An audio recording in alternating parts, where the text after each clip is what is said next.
CMRL SFIO കേസുമായി ബന്ധപ്പെട്ടുണ്ടായിട്ടുള്ള കാര്യങ്ങൾ. വീണയ്ക്കെതിരായ SFIO കേസിൽ അതിവൈകാരികമായിട്ടുള്ള പ്രതികരണമായിരുന്നു മുഖ്യമന്ത്രി പിണറായി വിജയന്റെ ഭാഗത്തു നിന്നുണ്ടായത്. എന്റെ രക്തമാണ് വേണ്ടതെന്ന് പിണറായി പറയുന്നു. രാജിവെക്കുമോ എന്ന് ആഗ്രഹിച്ചിരുന്നോളൂ എന്നുമാണ് മുഖ്യമന്ത്രി പറഞ്ഞത്. അങ്ങനെ മോഹിച്ചിരുന്നാൽ മതി. അങ്ങനെ മാധ്യമപ്രവർത്തകർ ചോദ്യം ചോദിച്ച മാധ്യമപ്രവർത്തകരോട് ശുദ്ധ അസംബന്ധം പറയാനായി വാർത്താ സമ്മേളനത്തിൽ എത്തരുതെന്നുൾപ്പെടെയുള്ള രീതിയിലുള്ള പ്രതികരണമായിരുന്നു മുഖ്യമന്ത്രിയുടെ ഭാഗത്തു നിന്ന് ഉണ്ടായത്. കേസല്ലേ, കോടതിയിലല്ലേ, നടക്കട്ടെ, അതിന്റെ ശേഷം കാണാം. നമുക്ക് അത്ര ഗൗരവമായിട്ട് കാണുന്നില്ല. നോക്ക് നിങ്ങൾ എത്രത്തോളം ആകുമെന്നുള്ളത്. എന്നെ അത് ബാധിക്കുന്ന കാര്യമല്ല. എൻ്റെ അകത്ത് ഞങ്ങൾ അത്ര വലിയ ഗൗരവമായിട്ട് കാണുന്നില്ല. കോടതിയിലുള്ള കാര്യമാണ്. കോടതിയുടെ വഴിക്കങ്ങ് നീങ്ങിക്കോളും കാര്യങ്ങൾ. നിങ്ങളത് ആലോചിച്ച് വല്ലാതെ ബേജാറാവണ്ട. നിങ്ങൾക്കിപ്പം എൻ്റെ രാജി വരുമെന്നാണ് നോക്കിയിട്ടുണ്ട്. അതിങ്ങനെ മോഹിച്ച് നിൽക്ക്. അത് കേന്ദ്ര ഏജൻസിയുടെ പറ്റി നല്ല ധാരണയല്ലേ നിങ്ങൾക്കുള്ളത്. ആ ധാരണയും വെച്ച് നടക്കുന്നതാണ് ഞാൻ പറയുന്നത്. അത് കോടതിയിലുണ്ട്. കോടതിയിൽ കാര്യങ്ങൾ നടക്കട്ടെ. ഞാൻ പറയേണ്ടത് ഞാൻ പറഞ്ഞു കേട്ടോ. നിങ്ങളതിനെക്കുറിച്ച് ആലോചിച്ച് വല്ലാതെ വേവലാതിപ്പെടണ്ട. നിങ്ങൾക്ക് വേണ്ടത് എൻ്റെ രക്തമാണ്.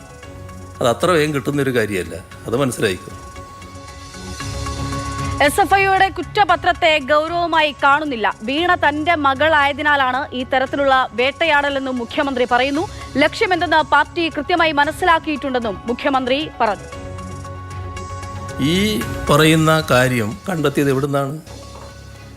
എൻ്റെ മകള് നടത്തുന്ന സ്ഥാപനം നൽകിയ സേവനത്തിന് അവർ നൽകിയ പ്രതിഫലം അത് കള്ളപ്പണമല്ലല്ലോ. അത് റെക്കോർഡ് അനുസരിച്ച് വന്നതല്ലേ. അതിന് കൊടുക്കേണ്ട ഇൻകം ടാക്സ്, അതിന് കൊടുക്കേണ്ട GST ഇതെല്ലാം കൃത്യമായി കൊടുത്തു കഴിഞ്ഞല്ലേ. അതെല്ലാം രേഖപ്രകാരമുള്ളതല്ലേ. നിങ്ങളാരെങ്കിലും അത് കാണുന്നുണ്ടോ? നിങ്ങളാരെങ്കിലും എന്നല്ല, നിങ്ങൾ കാണുന്നുണ്ടോ? അത് മറച്ചു വെച്ചുകൊണ്ടല്ലേ കാര്യങ്ങളൊക്കെ പറയുന്നത്. ഏതെങ്കിലും പുതിയ കണ്ടെത്തലുകൾ ഇതിൻ്റെ ഭാഗമായിട്ടുണ്ടോ?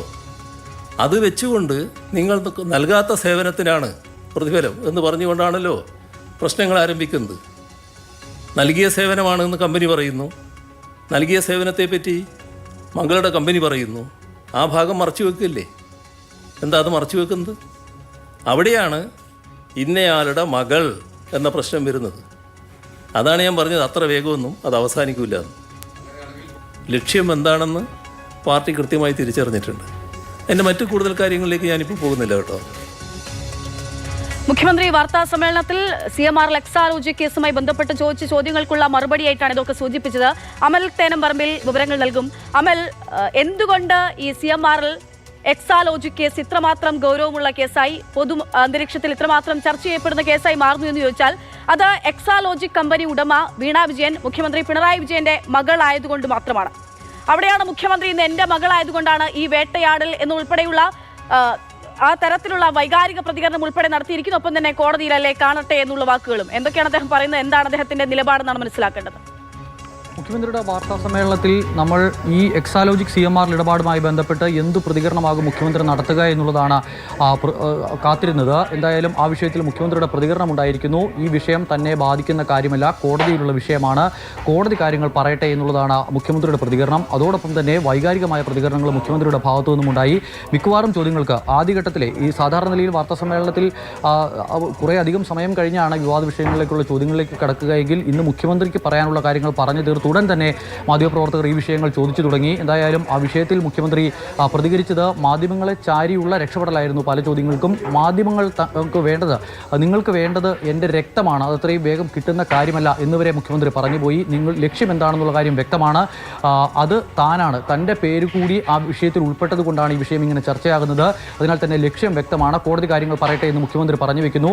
പ്രതിപക്ഷം മുഖ്യമന്ത്രിയുടെ രാജി ആവശ്യപ്പെടുന്നുണ്ടല്ലോ എന്ന ചോദ്യം പലവട്ടം ഉയർന്നു. അപ്പോൾ മുഖ്യമന്ത്രിയുടെ മറുപടി വീണ്ടും ഇതൊക്കെ തന്നെയായിരുന്നു, വൈകാരികമായ പ്രതികരണങ്ങൾ തന്നെയായിരുന്നു. കോടിയേരി ബാലകൃഷ്ണനുമായി ബന്ധപ്പെട്ട വിഷയത്തിൽ ബിനീഷ് കോടിയേരിക്കെതിരെ ആരോപണം വന്നപ്പോൾ കോടിയേരി ബാലകൃഷ്ണൻ മാറി നിൽക്കാൻ തയ്യാറായല്ലോ. അന്ന് ഈ നീതി മുഖ്യമന്ത്രിക്കും മകൾക്കും കിട്ടിയ നീതി കോടിയേരി ബാലകൃഷ്ണന് കിട്ടിയില്ലല്ലോ എന്ന ചോദ്യവും ഉയർന്നു. അപ്പോൾ പറഞ്ഞു വന്നത് അന്നത്തെ വിഷയത്തിൽ ബിനീഷ് കോടിയേരിയുടെ കേസുമായി ബന്ധപ്പെട്ട് കോടിയേരിയുടെ പേര് എവിടെയും ഉണ്ടായിരുന്നില്ല. എന്നാൽ ഈ വിഷയത്തിലെ കാര്യം അങ്ങനെയല്ല.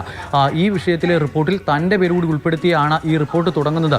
അതിനാൽ തന്നെ ലക്ഷ്യം വ്യക്തമാണ് എന്നുള്ളതാണ് മുഖ്യമന്ത്രി പറഞ്ഞു വെക്കുന്നത്. ഇനി കൂടുതൽ ചോദ്യങ്ങളിലേക്ക് പോയി കഴിഞ്ഞപ്പോൾ താൻ പ്രതികരിക്കാൻ തയ്യാറാകുന്നില്ല എന്ന് തന്നെ മുഖ്യമന്ത്രി പറഞ്ഞു. മറ്റെന്തെങ്കിലും ചോദിക്കാനുണ്ടോ എന്ന് ചോദിച്ചാണ് ആ വിഷയത്തിലെ പ്രതികരണം അവസാനിച്ചത്. വീണ്ടും അതിലെ ചോദ്യങ്ങൾ ആവർത്തിച്ചപ്പോൾ മുഖ്യമന്ത്രി പ്രതികരിക്കാൻ തയ്യാറായില്ല. പിന്നീട് വെള്ളാപ്പള്ളി നടേശനുമായി ബന്ധപ്പെട്ട വിഷയങ്ങളിലേക്ക് അടക്കം ആശാ വർക്കർമാരുടെ വിഷയങ്ങളിലേക്ക് ബന്ധപ്പെട്ട വിഷയങ്ങളിലേക്ക് കടക്കുകയായിരുന്നു. എന്തായാലും ഈ വിഷയവുമായി ബന്ധപ്പെട്ട് പാർട്ടിയുടെ ഒരു പിന്തുണ, പാർട്ടിക്ക് കാര്യങ്ങൾ വ്യക്തമാണ് എന്ന് പറയുന്നു. അതായത് പാർട്ടിയുടെ പൂർണ്ണമായ പിന്തുണ ഉണ്ട് എന്ന് പിണറായി വിജയൻ ഉറപ്പിക്കുകയാണ്. ഈ വിഷയത്തിൽ കൂടുതൽ പ്രതികരണങ്ങൾക്ക് ഇനി പാർട്ടിയിലെ മറ്റേതെങ്കിലും നേതാക്കൾ തയ്യാറാകാനും സാധ്യതയില്ല. തീർച്ചയായും അതാണ് പാർട്ടിക്ക് എന്താണ് ലക്ഷ്യമെന്നുള്ള കാര്യം പാർട്ടിക്ക് വ്യക്തമായിട്ടുണ്ട് എന്നുൾപ്പെടെയാണ് അദ്ദേഹം ഇന്ന് നടത്തിയ പ്രതികരണങ്ങളിൽ പ്രധാനമായിട്ടുള്ള ചില ഭാഗങ്ങൾ എന്ന് പറയുന്നത്.